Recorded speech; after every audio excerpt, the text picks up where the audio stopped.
My name is Ava Richardson. I'm 24. At 10:47 a.m. on Saturday, May 18th, standing on the stage at Millbrook State University in front of 2,000 people wearing my valedictorian cords, my father stood up from his third-row seat and shouted 8 words that made the entire auditorium go silent. "Don't clap for her. I paid for everything." Dean Scarlett Morris stopped mid-applause. My advisor, Professor Mia Bennett, turned to stare at him. My roommate Avery Parker's mouth fell open. 2,000 people who'd been celebrating me 30 seconds earlier were now looking at my father like he was the hero, and me like I was the ungrateful daughter who'd forgotten to thank him. I stood there holding the microphone, my hands shaking so badly I could feel the cord vibrating. My father was still standing, his chest puffed out, his face red with what looked like righteous anger. "4 years of tuition," he shouted. $60,000. She hasn't thanked me once. The thing is, and this is what made my vision go white at the edges, every single word he just said was a lie. Before I go on, if stories about standing up for yourself mean something to you, please hit like and subscribe and tell me in the comments where you're watching from right now and what time it is there. Let me take you back 8 years to when my mother was still alive. I was 16, sitting in our kitchen on Hartwell Street, watching my mom grade biology papers at our scratched-up wooden table. She had this jasmine perfume she wore every single day, white shoulders, the kind that came in a frosted glass bottle. And whenever I smell it now, I'm right back in that kitchen with the yellow curtains and the tomato plants dying on the windowsill because neither of us could remember to water them. She looked up at me over her reading glasses. "Ava, baby, I need to tell you something." I was eating toast with too much butter, the way she always let me, even though Dad said it was wasteful.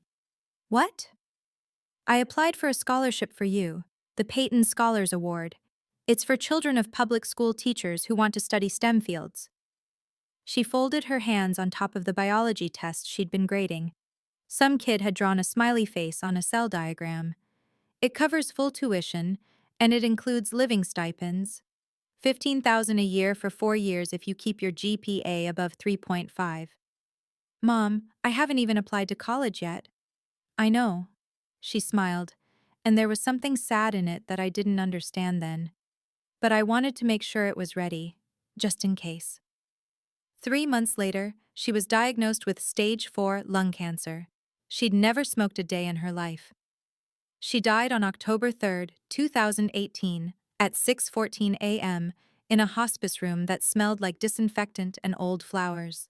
I was holding her hand. My father was in the cafeteria getting coffee. Her last words to me were, "The scholarship letter is coming. Don't let anyone take it from you, little star." I didn't understand what she meant. The letter arrived 6 days after her funeral. I never saw it. My father opened it, told me I'd been rejected, and that was that. I believed him. Why wouldn't I? He was my father. He'd just lost his wife. I had no reason to think he'd lie about something like that. 2 weeks after Mom died, he sat me down at that same kitchen table. The tomato plants were completely dead by then. "Ava, we need to talk about college." "Okay." "Your mother had some life insurance, but it's not much. Funerals are expensive. I've looked into state schools. Millbrook has a decent biochemistry program. Tuition is about 15,000 a year." I nodded. I'd already decided I was going to community college. I wasn't going to burden him. "I can cover tuition," he said. "But you'll need to help with expenses. Get a part-time job, maybe 2. I'm doing everything I can, but I need you to step up. Your mother would want you to contribute." "Of course," I said. "Thank you, Dad. I'll work as much as I need to." He smiled. It was the same smile he'd given at Mom's funeral when people told him what a devoted husband he'd been. "I know you will, sweetheart. Family takes care of family." That September, I started at Millbrook. I got a job tutoring chemistry for $15 an hour through the campus academic center. I got a second job at the library, minimum wage, $9.25 an hour, shelving books and scanning IDs. And I got a third job catering for Silver Leaf events on weekends, wearing black pants and a white button-down, carrying trays of champagne to people who didn't look at me. I worked 30 hours a week on top of 18 credit hours. I made Dean's List every semester. I had a 4.0 GPA. And every single month, my father called me and said the same thing. Tuition's due on the 15th. I need $800 from you. I sent it every month. I sent $800 that I'd earned from scrubbing catering pans at 11 at night and tutoring entitled freshmen who didn't do the reading and scanning student IDs until my feet went numb. I did this for 8 semesters. That's $6,400 a year. $25,600 total. At the end of my junior year, I got an email from the Millbrook Financial Aid Office. Subject line: Peyton Scholars Award, Stipend Disbursement Issue. I opened it standing in the library break room. My hands were shaking before I even finished reading. Dear Ms. Richardson, we're reaching out regarding your Peyton Scholars Award living stipend. Our records show that disbursements for fall 2021 have been deposited into your joint account number 4392-1158-8847, as usual, but we've received no confirmation of receipt. Please confirm you've accessed these funds, as we're required to verify all scholarship disbursements. I read it 3 times. Joint account. Peyton Scholars Award. I didn't have a joint account. I had a checking account at Millbrook Credit Union that I'd opened freshman year. Account number 775-39901. I called the financial aid office from the library bathroom. A woman named Karen answered. Hi, yes. I'm calling about the Peyton Scholars Award. I just got an email. Oh, good. Ms. Richardson, correct? Yes, I'm confused. The email says you've been depositing money into a joint account, but I don't have a joint account. There was a pause. Hold on. Let me pull up your file. Keyboard clicking. Okay, yes. You're a Peyton Scholar, full tuition plus $15,000 annual living stipend, disbursed in 2 payments per semester. The account on file is a joint account opened August 2019 with you and... More clicking. Frank Richardson listed as co-signers. My stomach dropped. My father. Yes, is there a problem? I never opened that account. Another pause, longer this time. Miss Richardson, according to our records, the account was opened with your signature and your father's during freshman orientation. It's not unusual for parents to co-sign for minors, though you would have been 18 at the time. I was 18 at orientation. I remembered signing a lot of paperwork that day. Dad had rushed me through it, said it was just standard financial aid stuff, insurance waivers, emergency contact forms. I'd trusted him. How much, I said slowly, has been deposited into that account? Since fall 2019? Let me calculate. That would be 8 semesters at $15,000 per year, so $7,500 per semester. $60,000 total. The bathroom floor tilted. I sat down on the closed toilet lid. $60,000. Yes, plus your full tuition coverage of approximately $64,000 over 4 years. The Peyton Award is quite generous. Your mother's application was really exceptional. Did you know she wrote it from the hospital? I couldn't breathe. My mother had written that application from her deathbed. She'd gotten me a full scholarship, tuition and living expenses. And my father had told me I didn't get it. He'd forged a joint account, intercepted $60,000 meant for me, and then charged me $800 a month for tuition that was already covered. I'd worked 3 jobs for 4 years for nothing. I'd sent him $25,600 of money I'd earned on top of the $60,000 he stole. Ms. Richardson, are you still there? I need copies of everything, I said. My voice sounded far away. Every disbursement record, every piece of paperwork with my signature, everything. I can send that to your student email. Should I be concerned about? Please just send it. I sat in that bathroom for 20 minutes after I hung up. Then I went back to my shift, scanned IDs with a smile, and acted like nothing had happened. That night, I opened my laptop and looked at the documents Karen had sent. There was my signature on the joint account application. It looked like mine, but I didn't remember signing it. There were the disbursement records: $7,500 deposited in September 2019, another $7,500 in January 2020, on and on, every semester, like clockwork. There was a copy of my mother's scholarship application, written in her handwriting. I recognized the loopy G in Gabriella. She'd described my love of chemistry, my dream of working in cancer research, her pride in me. At the bottom, in the section asking about special circumstances, she'd written, "I'm writing this from my hospice bed. I won't be here to see Ava graduate, but I want to make sure she has every opportunity to chase her dreams without financial burden. This scholarship would be my final gift to her." I read that line 8 times. Then I closed my laptop and cried so hard I threw up. The next day I called my father. He answered on the second ring. "Ava, this is a surprise. You don't usually call." "Dad, I need to talk to you about my financial aid." His voice changed, got careful. "What about it? Did you open a joint bank account with me freshman year?"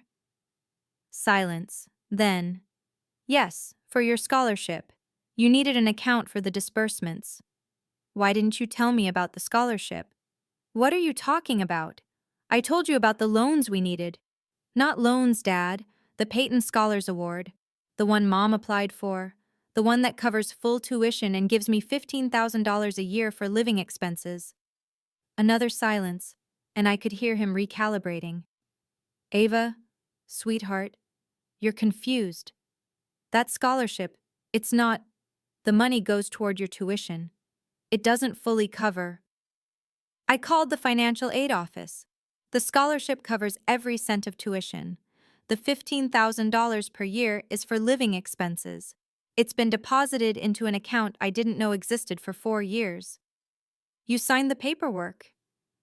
"You told me it was emergency contact forms." "I don't know what you think you know," he said, and now his voice was hard. "But I've been paying for your education out of my own pocket for 4 years. I've sacrificed everything. I've been sending you $800 a month. Because you should contribute. Your mother would have wanted. Mom applied for that scholarship so I wouldn't have to worry about money. She wrote the application from the hospital. And you intercepted it." He hung up. I stared at my phone. My hands weren't shaking anymore. Something had clicked inside me, something cold and clear. I called him back. It went to voicemail. "Dad, I'm graduating in 6 weeks. I'm giving the valedictorian speech. I'd like you to be there. I think we should talk about this in person." He didn't call back. 3 days later, my roommate Avery came home to our apartment on Dalton Avenue and found me sitting on the couch with my laptop, surrounded by printed bank statements and scholarship documents. "Ava, what's going on? You've been weird all week." I told her everything. She sat down slowly. "He stole $60,000 from you.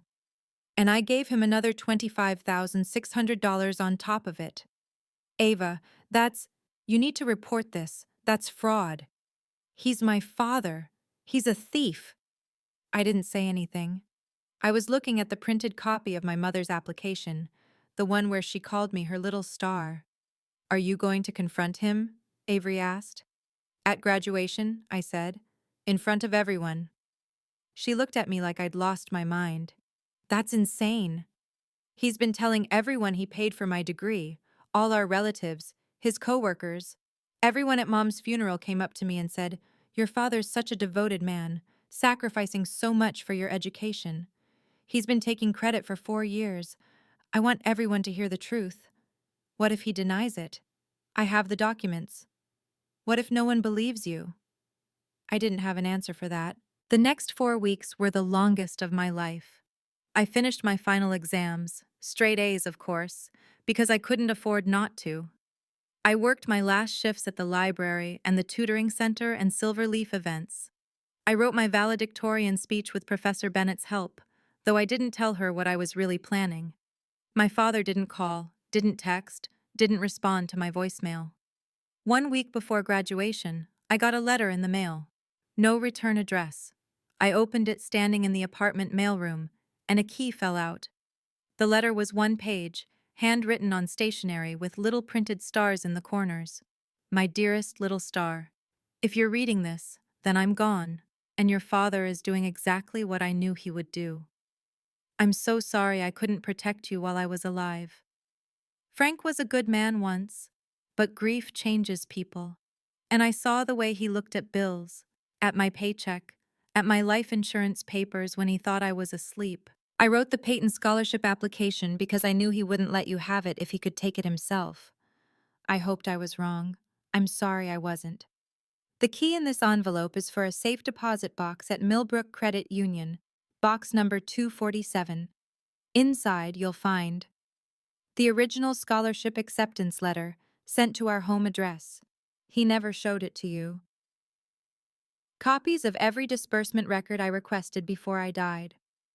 A letter I wrote to the Dean of Students, explaining what I feared would happen. My engagement ring, which I want you to have. I've also left instructions with my friend Jennifer, your Aunt Jennifer, my college roommate. She knows everything. If you need help, call her. Don't let him take this from you, Ava. You earned every bit of that degree. Every A, every late night, every sacrifice. That's yours. You are not a burden. You are not a debt. You are my greatest accomplishment, and I love you more than chemistry, which you know is saying something. Forever your mother, Gabriella Rossi. P.S. I always knew you'd be valedictorian. Give them hell, little star. I read it 4 times standing in that mailroom. Then I took the key and drove to the credit union. The safe deposit box was small and metal and cold. Inside was everything she'd promised.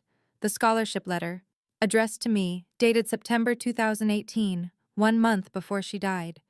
Disbursement records. Her letter to Dean Morris, dated October 1st, 2018, 2 days before she died, explaining her fears about Frank's financial stress and asking the dean to ensure Ava's scholarship funds go only to her.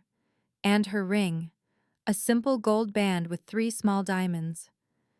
I sat in the credit union private viewing room and put it on. It fit perfectly. That night, I called Aunt Jennifer. She answered on the first ring. Ava, I was wondering when you'd find the letter. You knew?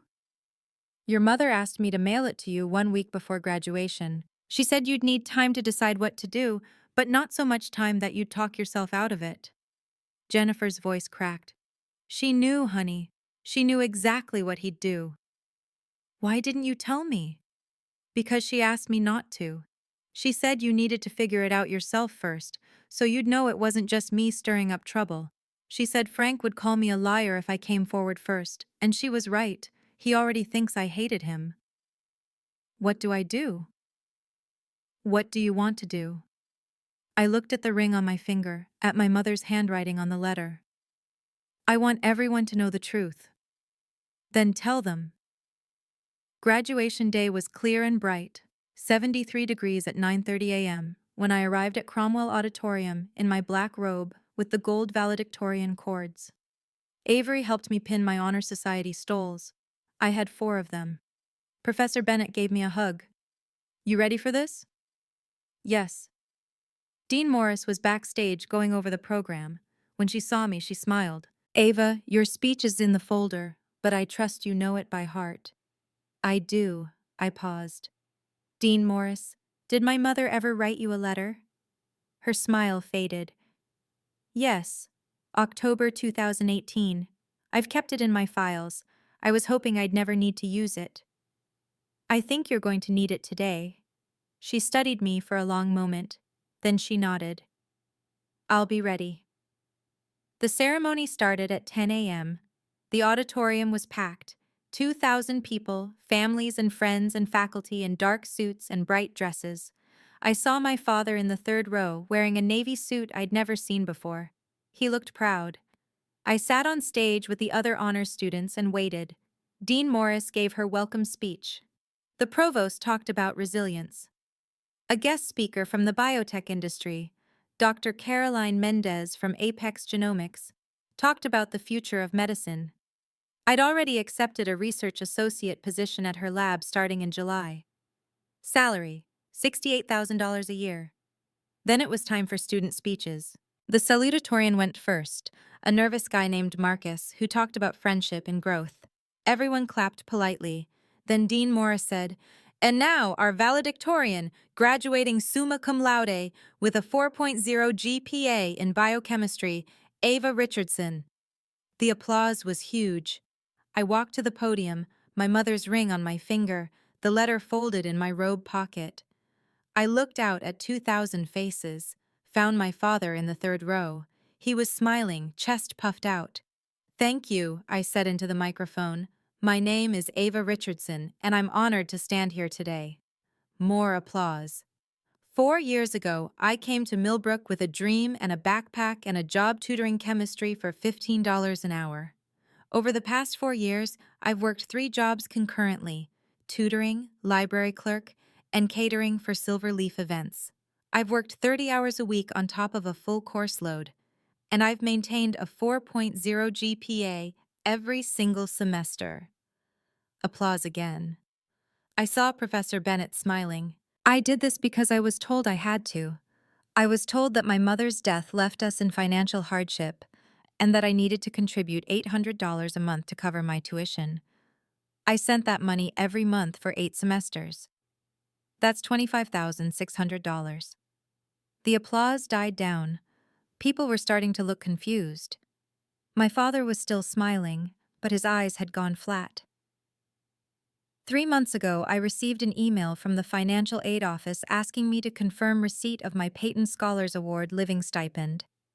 I was confused, because I'd been told I didn't receive that scholarship, so I called to ask about it. The auditorium was dead silent now. That's when I learned that not only did I receive the scholarship, full tuition plus $15,000 per year in living expenses, but that it had been deposited into a joint account I didn't know existed for 4 years. An account my father opened with my signature during freshman orientation and never told me about. Gasps. I saw Professor Bennett's hand go to her mouth. Avery was staring at me from the audience, tears already streaming down her face. My father stood up. "Ava, that's enough." $60,000, I said clearly into the microphone. $60,000 meant for my living expenses, deposited into an account I couldn't access. And on top of that, I paid him $800 a month for tuition that was already fully covered by the scholarship. "I paid for everything!" my father shouted. His face was red now, the pride replaced by panic. "You have no idea what I sacrificed. Don't clap for her," he yelled, louder now, turning to the audience like they'd back him up. "I paid for that degree, not her." And that's when I pulled out the letter. "This," I said, holding it up so everyone could see the star-printed stationery, "is a letter my mother wrote to me before she died. She knew exactly what you'd do, Dad. She knew you'd intercept the scholarship. She knew you'd lie. And she left me proof." I started reading, my voice steady even though my hands were shaking. "My dearest little star, if you're reading this, then I'm gone, and your father is doing exactly what I knew he would do." I read the whole thing, every word. By the time I got to, "You are not a burden, you are not a debt," half the audience was crying. My father was still standing, but the color had drained from his face. That's not—" Dean Morris stood up from her seat on stage. "Mr. Richardson, I also received a letter from Gabriella Rossi in October 2018 outlining her concerns about Ava's scholarship funds. I've kept it on file as she requested." My father looked around the auditorium. His brother, Uncle Tom, was staring at him with disgust. His co-workers were whispering. Aunt Jennifer, sitting near the back, was nodding slowly. "You're taking this out of context," my father said, but his voice cracked. "I was protecting her." "From what?" I asked. From the money my mother made sure I'd have? From the scholarship she applied for from her deathbed?" He opened his mouth, closed it, opened it again. "I needed the house, your mother's medical bills." And there it was, the admission. So you stole it, I said softly. Security was moving down the aisles now. Dean Morris must have signaled them. My father saw them coming and sat down hard, his face in his hands. I folded the letter carefully and put it back in my pocket. Then I looked out at the audience, at my professors, my classmates, my friends, at the families who'd come to celebrate their students. I'm not telling you this for revenge, I said. I'm telling you because my mother used her last days on earth to protect me, and I'm not going to let that be for nothing. This degree is mine. Every credit hour, every A, every late night studying, mine. I worked 3 jobs for 4 years because I thought I had to. But I didn't. I was already taken care of. My mother made sure of that. I paused, looked down at the ring on my finger. If you're watching this and someone in your family is taking credit for your accomplishments, look at the paperwork, check the records, ask the questions. Don't wait 4 years like I did. I stepped back from the podium. The applause started slowly, just Avery and Professor Bennett at first. Then Dr. Mendez stood up and clapped. Then Aunt Jennifer. Then row by row, the entire auditorium rose to their feet.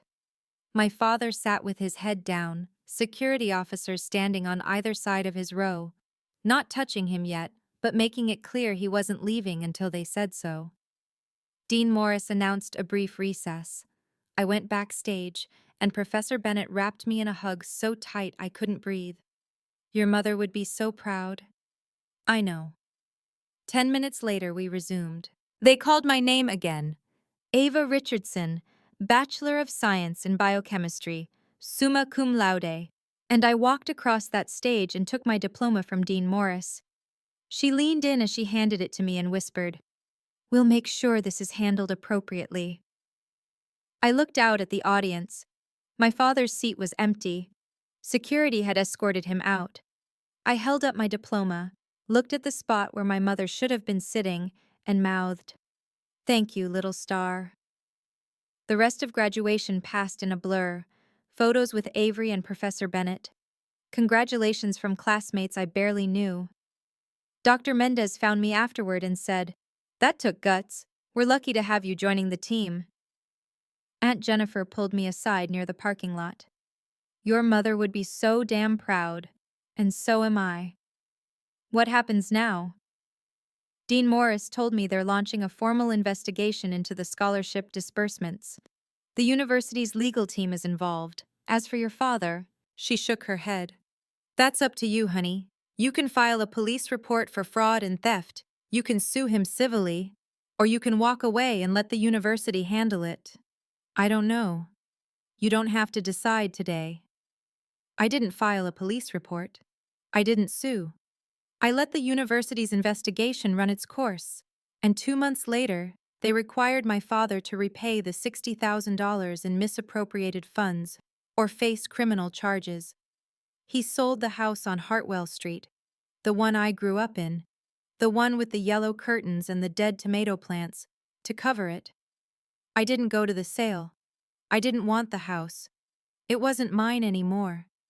What I did do was take my mother's letter and her ring and the scholarship acceptance letter, and I framed them. They hang in my apartment now, on Riverside Drive, the one I can afford because I'm making $68,000 a year doing cancer research at Apex Genomics. The apartment has a small balcony where I'm growing tomato plants. They're thriving. 6 months after graduation, I visited my mother's grave. It's in Rosewood Cemetery, under an oak tree. Her headstone simple, Gabriella Rossi Richardson, beloved mother and teacher. I sat on the grass and told her everything. Told her about the job, the apartment, the tomatoes. Told her that I was okay, that her plan worked, that her letter saved me. "Thank you," I said out loud, even though I was alone. "Thank you for protecting me, even when you couldn't be here." The wind picked up, and I swear I smelled jasmine. If you're watching this and you've ever had to choose between protecting yourself and keeping the peace with your family, type, "I chose myself," in the comments. Or if you're still trying to figure out how to break free, type, "I'm still fighting." Both are valid. Both take courage. And if this story meant something to you, check the description for more stories just like this one. Thank you for being here. And thank you, Mom, for making sure I'd always be okay.